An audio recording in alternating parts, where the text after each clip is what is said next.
అమాయకులు ఎందుకు బలి చేయటం? రైట్ టీడీపీ జనసేనతో కూడా మాట్లాడదాం. అయితే ముందుగా మనం టీడీపీ కన్నా అంతే రాజకీయంగా వాళ్ళ చుట్టూ తిరుగుతున్నా కూడా ఒకసారి జనసేనతో మాట్లాడదాం. ఎందుకంటే రజనీ గారు కొంత ఆ బాధితుల కుటుంబాలతో ఫ్రీక్వెంట్గా నిన్న మొన్న కూడా వెళ్ళి ఆ కుటుంబీకులతో ఆవిడే పక్కనే ఉండి మాట్లాడారు. కోర్టు ప్రొసీడింగ్స్కి సంబంధించి జరిగినవన్నీ కూడా చూస్తున్నారు. సాహెబ్ గారు, నేను మీతో మాట్లాడే ముందు రజనీ గారితో మాట్లాడొస్తాను. రజనీ గారు నమస్తే అండి, బ్రేక్ఫాస్ట్ న్యూస్కి స్వాగతం. సో మీరు ఆ కుటుంబాలు ఆ తల్లిదండ్రులతో మీరు మాట్లాడుతున్నారు, వాళ్ళ ఆవేదన అంతా కూడా చూస్తున్నాం.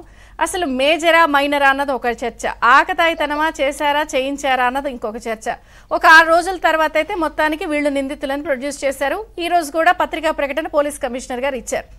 అసలు ఆ కుటుంబీకులు ఏం చెప్తున్నారు? మీకు అసలు అక్కడ స్థానికంగా తిరుగుతున్నప్పుడు జరిగిన వినిపిస్తున్న చర్చలేంటి? ముఖ్యంగా ఇందాక మీరు చెప్పారు క్రాంతిరాన్ టాటా అంటూ ఆయన ఏదో స్టేట్మెంట్ ఇచ్చారు. ఈ రోజు నేను ఆ సిపి గారిని అడుగుతున్నాను డైరెక్ట్ గా, మీరు ప్రతి 6 నెలలకి రివాల్వర్ షూటింగ్ చేస్తారు, గురి చూసి గోల్ ని కొట్టడం ఎలా అనేది చూస్తారు, రివాల్వర్ లో బుల్లెట్లు మార్పిస్తూ మీరు ఆ కార్యక్రమాల్లో ఉంటుంటారు. మీరు కొట్టండి ఆ రాయిని, మీరు కొట్టండి ఆ రాయిని. గురి చూసి కరెంటు పోయిన తర్వాత టార్గెట్ కదులుతూ ఉన్న టార్గెట్ ని గోల్ ని ఒకే రాయితో ఇద్దరిని కొట్టి రాయికున్నటువంటి గురుత్వాకర్షణ శక్తి ఉందని చెప్పిన న్యూటన్ సిద్ధాంతానికి విరుద్ధంగా రాయి ఆకాశంలోకి ఎలా వెళ్ళిపోయింది? రాయి ఎక్కడికి వెళ్ళిపోయావంటే సాక్షి పేపర్లో రాతల్లో వెతుక్కో నన్ను అన్నట్టుగా ఈ రోజు రాయి కనపడలేని పరిస్థితుల్లో నిన్నటి రోజు ఆ డీసీపీ గారితో కూడా అక్కడ ఉన్నారండి, ఎవరు ఎస్పీ గారితో కూడా నేను అడుగుతున్నా, సార్ వీళ్ళు ఎలా రాయి పెట్టి కొట్టగలరు సార్? వీళ్ళు ఏమైనా విలువిద్యకారకులా? కుటుంబంలోంచి పుట్టిన వాళ్ళ? వీళ్ళు వడ్డెర కుటుంబం వాళ్ళు, వీళ్ళు మట్టి పిసుక్కునే వాళ్ళు, వీళ్ళు స్లాబులు వేసేవాళ్ళు అంటూ ఆ తల్లి ఆర్తనాదాలు మీరు వినలేదా?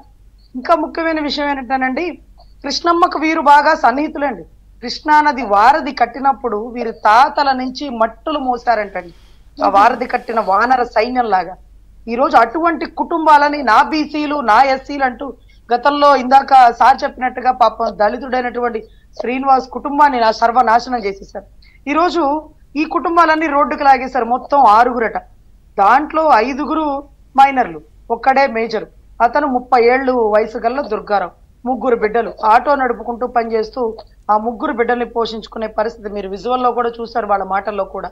సో ఈ రకంగా ఉన్న నేపథ్యంలో వారు 200 రూపాయలు ఇస్తే జెండా మోయొచ్చు, గంట సేపు జెండా మోస్తే 200 రూపాయలట.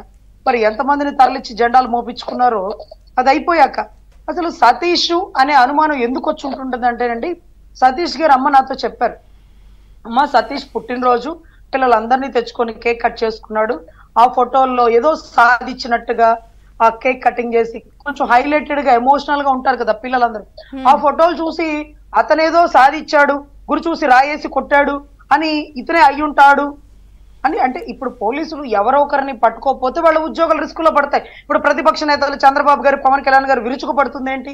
ఈ రోజు ముఖ్యమంత్రి గారిని దాడి చేసిన వారిని కూడా పట్టుకోలేక ఫెయిల్ అయిపోయిన డీజీపీని మార్చేయాలని. ఎందుకు మారుస్తారు? పట్టుకోపోతే కదా, పట్టుకుంటే మార్చారు కదా.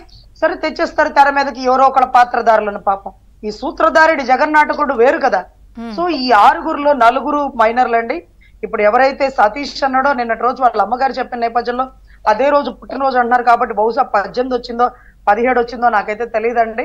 పుట్టినరోజు రోజే తీసుకెళ్లిపోయారమ్మా నా బిడ్డని, 200 రూపాయలు జెండా మోస్తానన్నారమ్మా, మేము మట్టి పిసుక్కునే వాళ్ళమమ్మా, మా బిడ్డకు వచ్చే కష్టాలు కాదమ్మా అంటూ ఆ తల్లి మాట్లాడింది కూడా నేను విజువలైజేషన్ చేసి మీడియా వాళ్ళకి పంపించానండి. వీటన్నిటికంటే మించి మీరు ఒక్క విషయాన్ని గమనించండి, ఆశ పెడితే ఆశపడతారు, భయపెడితే భయపడతారు. ఆశకి భయానికి ఊగిసలాడే బ్రతుకులు పేద ప్రజలండి. ఈరోజు పేదోడికి న్యాయం దొరకదా అంటూ వకీల్ సాబ్లో డైలాగ్ పవన్ కళ్యాణ్ గారిది గుర్తొస్తుందండి. ఈ రోజు దుర్గారావును సతీష్ను సపోర్ట్ చేద్దామని అనుకున్నా సతీషే దుర్గారావు ఒప్పేసుకుంటారండి, నేనే నేరం చేశాను, ఆకతాయిగా చేశాను, పందెం కడితే నిలబడి కొట్టాను అంటూ ఏదో మాట్లాడేస్తారు. అంటే దీని అర్థం భయపెట్టారా? అతను ఆటో కిస్తీలు కట్టలేక ఎండకి తిరగలేక ఇబ్బంది పడుతున్న పరిస్థితుల్లో నీ ఆటో కిస్తీలు క్లియర్ చేస్తాను, ఈ నేరం ఒప్పుకో, ఎలక్షన్ అయిపోయాక నేను బయటకు తెచ్చేస్తానంటూ ప్రలోభ పెడుతున్నారా?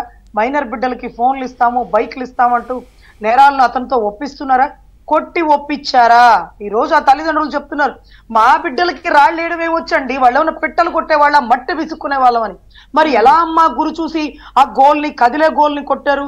ఇదేమన్నా అతడు సినిమాలో మహేష్ బాబా అండి, 2వ ఫ్లోర్ లోంచి గురి చూసి కొట్టడానికి? అదేమన్నా రివాల్వర్ అనుకున్నారా? సూటిగా ఎంత దూరమైనా పోతుందనడానికి రాయి. రాయి బలం పోయే కొద్దీ తగ్గిపోతుందండి. బాస్కెట్ బాల్ లో కూడా గోల్ రీచ్ దగ్గరలో కొడతారండి.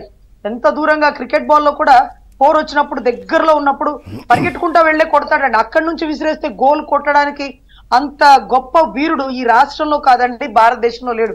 ఉంటే డైరెక్ట్ గా ఒలింపిక్స్ కి వెళ్ళిపోవచ్చు అండి. భారతదేశానికి ఒక ప్రఖ్యాతి ఆంధ్ర రాష్ట్రం నుంచి వెళ్ళిపోతుంది. సో ఇటువంటి నిందలు వేసేటప్పుడు సిపి గారే కొట్టలేరండి.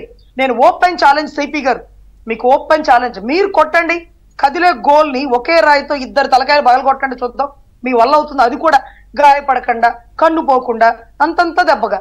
ఈ రోజు కంటి నొప్పుతో కంటికి స్టిక్కర్ వేసుకుని రజనీ గారు మీ మీద కూడా